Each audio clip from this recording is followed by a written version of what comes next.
نحمدہ ونصلی علی رسولہ الکریم اما بعد فاعوذ باللہ من الشیطان الرجیم بسم اللہ الرحمن الرحیم۔ ہم صیغے بنانا سیکھ رہے تھے اور ہم نے ابتدا کی تھی فعل ماضی سے، جس کی دو اقسام ہیں، ماضی معروف اور ماضی مجہول۔ جب فعل کی نسبت زمانہ ماضی میں فاعل سے ہو تو اسے ماضی معروف کہتے ہیں اور فاعل کام کرنے والے کو کہتے ہیں، اور جب نسبت فعل کی مفعول کی طرف ہو تو اسے ماضی مجہول کہتے ہیں، اور مفعول جس پہ کام وارد ہوتا ہے۔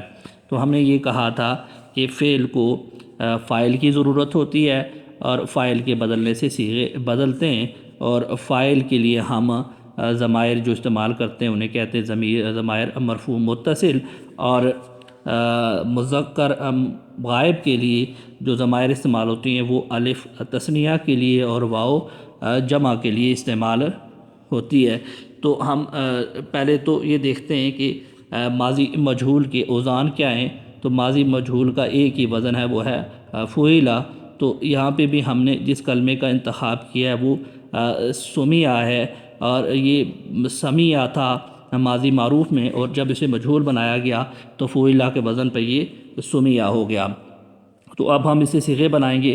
تو جو تثنیہ کے لیے ضمیر مذکر غائب کی ہوتی ہے وہ الف ہے، تو سمیع کے ساتھ ہم نے الف لگایا تو بن گیا یہ سمیع، اور جب اس کے ساتھ جمع کی ضمیر مرفوع متصل لگی واو تو یہ بن گیا سمیع۔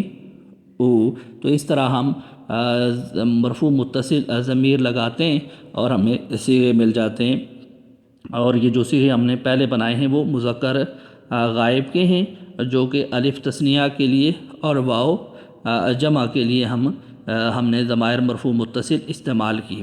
اس کے بعد ہم پڑھیں گے مؤنث غائب کے لیے۔ تو مؤنث غائب کے لیے بھی تثنیہ کے لیے الف ضمیر اور جمع کے لیے نون ضمیر نون نسوہ استعمال کیا جاتا ہے، لیکن اس سے پہلے ہم جو مذکر غائب کا صیغہ ہوتا ہے اس کو مؤنث بناتے ہیں، تو اس کے لیے تائے تانیث استعمال ہوتی ہے۔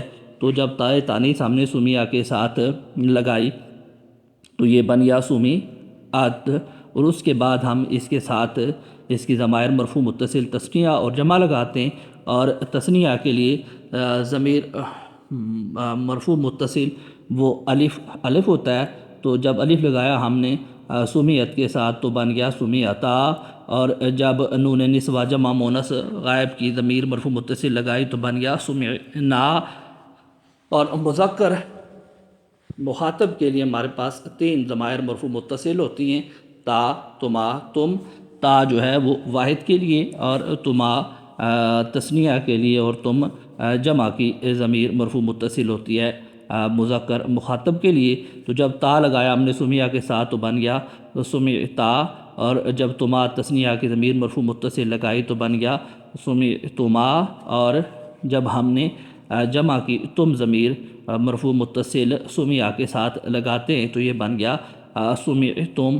تو اس طرح تینوں ضمائر جب ہم نے لگائی تا، تما، تم، تو ہمیں مذکر مخاطب کے صیغے حاصل ہوئے، اور مؤنث مخاطب کے صیغوں کے لیے جو ضمائر مرفوع متصل ہوتی ہیں وہ تی، تما اور تنا۔ تی واحد کے لیے، اور تما تثنیہ کے لیے، اور تنا جمع کے لیے۔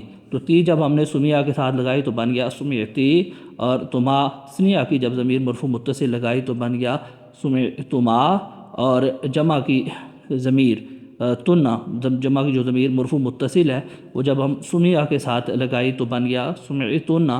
تو اس طرح ہمیں مؤنث مخاطب کے 3 صیغے حاصل ہوئے ان ضمائر جو لگانے سے، جو کہ تھی تی، تما، تنا۔ تو اس طرح ان ضمائر کے استعمال سے ہمیں صیغے بنتے چلے گئے۔ تو آخری جو ہمارے پاس رہتا ہے وہ ہے واحد متکلم کے صیغے۔ تو متکلم کے لیے 2 ضمائر استعمال ہوتی ہیں، واحد متکلم کے لیے تو، اور جمع متکلم کے لیے نا۔ تو سمیع کے ساتھ جب ہم نے واحد متکلم کی ضمیر تو لگائی تو بن گیا یہ سمعتو، اور جب جمع متکلم کی ضمیر سمیع کے ساتھ لگی تو بن گیا سمعنا۔ تو اس طرح ہمیں یہ 14 صیغے حاصل ہوتے ہیں، سمیع،